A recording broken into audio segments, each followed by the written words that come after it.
Hi there. It's August the 26th and we continue our progress through the book of Job, and we're looking today at chapters 20 to 22.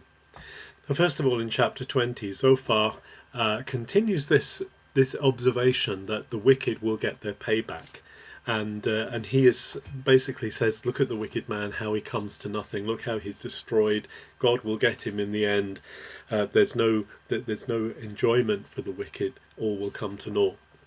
But then in chapter 21, Job responds to that and says, but wait a minute, that's not how things actually turn out. Look at the number of good people who suffer. Look at the number of people who have trouble in their lives, who actually are good and upright. He may be thinking about himself. Look also at how the wicked prosper, how the wicked seem to do well. There's more going on here than a simple payback for things that are wrong. God seems to be not just paying back the wicked, but that bad things happen to good people. And Job is questioning Zophar's philosophy. And then in chapter 22, Eliphaz continues on.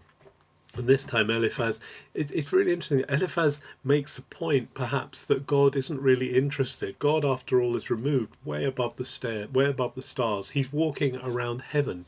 He's not able to connect with us. And there's this real view here that seems to be put over, particularly by Eliphaz, that God cannot be connected. He cannot be known by us. He's beyond the clouds. He's beyond the stars. And actually, all we can do here is just be sure that we live in righteousness and be fearful for anything that we do which is wicked or wrong, because it will be paid back.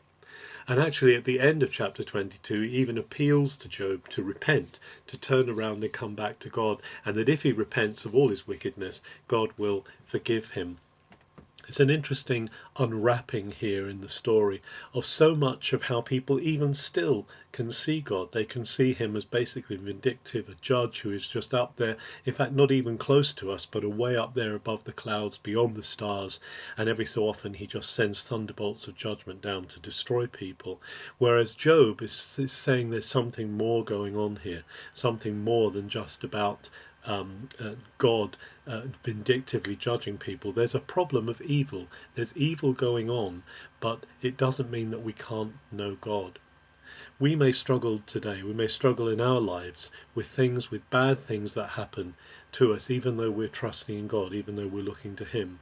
But the answer we can't come to is that God is punishing us, God is paying us back for wrong things. That's one thing that Job clearly teaches us, and that Job himself is seeking to lay out. Have a very good August the 26th.